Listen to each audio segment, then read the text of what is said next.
So start tayo. Welcome sa ating market update. So review natin yung market sa gold. Tingnan muna natin sa 4-hour time frame. So nakita natin nagkaroon ng bullish move sa gold recently, no? Nakita natin yung bullish move. So nung previous week, nakita natin nag-hold dito sa 3,735 key level, no? So yun yung key level na binabantayan natin, and nakita natin nag-bullish move na and continuation until nag-create ng all-time high, no? So pinaka peak na price sa gold. So nakita natin recently may mga buy signal dito gamit yung trading system natin dito sa 15-minute time frame.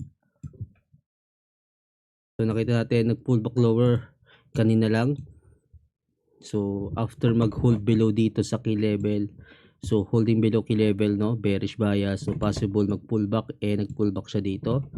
And right now is nagkakaroon ng rejection sa key level, nagkakaroon naman ng bullish momentum, no. Nag-bullish move siya ng almost 100 pips, no. So tingnan natin yung nangyari yung prior days, no. So punta tayo sa 1 hour time frame. Kailan to? So check natin nung September 29. Ito. So sabi natin nung previous market update na possible mag-pullback dito sa key level, no, for potential buy entries. Hindi siya nangyari, no, so dahil sa sobrang lakas ng gold, umakyat agad dito kahit na nag-pullback siya dito. Nakita natin nag-continue yung bullish move, nag-hold above sa key level, and kahapon nagkaroon ng profit taking or aggressive pullback, no. So ito yung tinatawag natin na profit taking, no. So kadalasan yung profit taking, madami nag-exit ng buy position, no, nagkukos ng mabilis na move pababa, no. Kaya nakita natin laki ng pip movement. So hindi siya normal na pullback na ganito, na minor pullback. Ito ay aggressive pullback, no, almost 700 yung pip movement ng pagbaksak, no, aggressive yung pag-pullback. Kaya tinatawag natin itong profit taking, no. Madami nag-exit na trader dito, mga big players, no. So nakita natin naka-recover naman yung gold sa profit taking, no. Nakita natin nag-hold above dito sa key level, nagkaroon ng bullish momentum, nag-bullish close above sa key level, and nag-continue yung pagtaas, no. If same pa rin yung sentiment and fundamentals sa market, no. So ganun pa rin yung direksyon, no, if wala masyadong changes sa fundamentals, no. So yung anticipation natin for this week, since yung non-farm payroll for this week ay na-move dahil sa government shutdown, so dapat mag-adapt tayo dahil sa Friday, next week Friday siya magaganap, no, hindi na siya sa October 3. Makita natin for next week is yung NFP is nandito na siya sa October 10. So possible na bias natin for today and for this week, no, if mag-hold dito sa key level sa, so anong key level to, 3,865, no. So if mag-hold above yan dyan, so possible mag-continue bullish move, no. If meron tayong makitang rejection sa key level, confirmation sa lower time frame, no, merong bullish momentum, no. So titingnan natin sa lower time frame, sisa sa 4-hour time frame tayo, no. So bullish bias,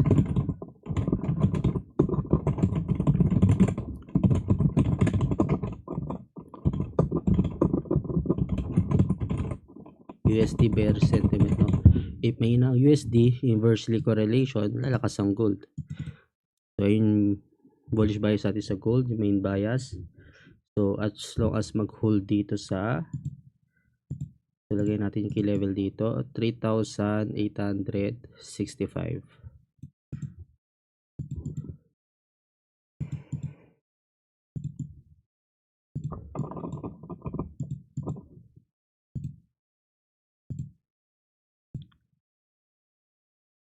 So makita natin dito yung key level, no? Possible mag-hold yan. If mag-continue pullback, no, magkaroon ng malakas na bearish momentum close below key level, na possible rin mag-continue yung pullback na yan, no, na mag-break below sa key level and i-retest yung mga minor key level dito. And dito naman possible rin mag-pullback. So ayun yung secondary bias natin or adaptive bias, no, if mag-break below sa key level. So if hindi mag-break below, possible rin mag-range dito sa key level natin.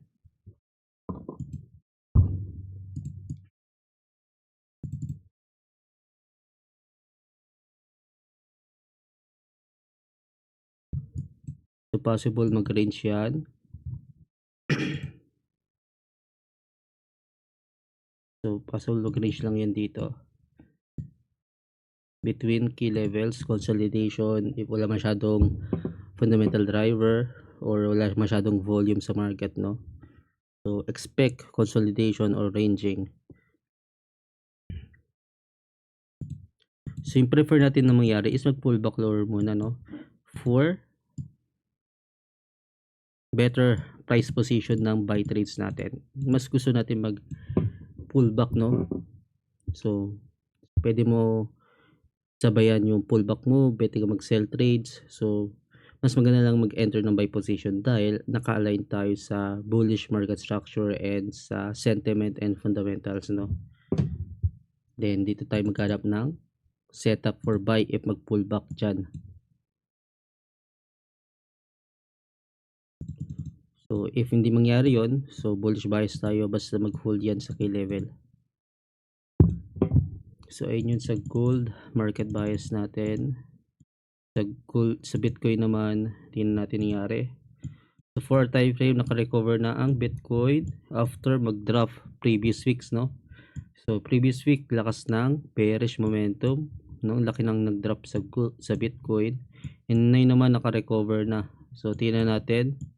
So may buy signal dito, no. So na-mention natin itong previous market update nung nag-range pa lang, and may buy signal, naka-recover na siya, no. So simple lang paano i-trade yung bias natin sa gold, basta mag-hold above sa key level, wait for pullback, no. Ito example ng pullback, no. Price below key level, bullish bias.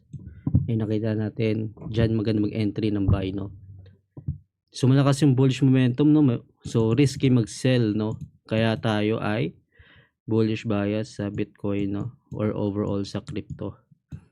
So possible mag-pullback yan.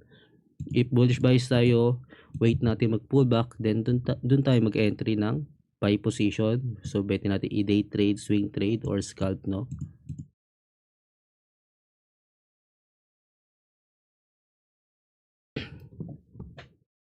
So same lang naman halos yung bias natin sa gold and Bitcoin dahil same lang yung structure nila.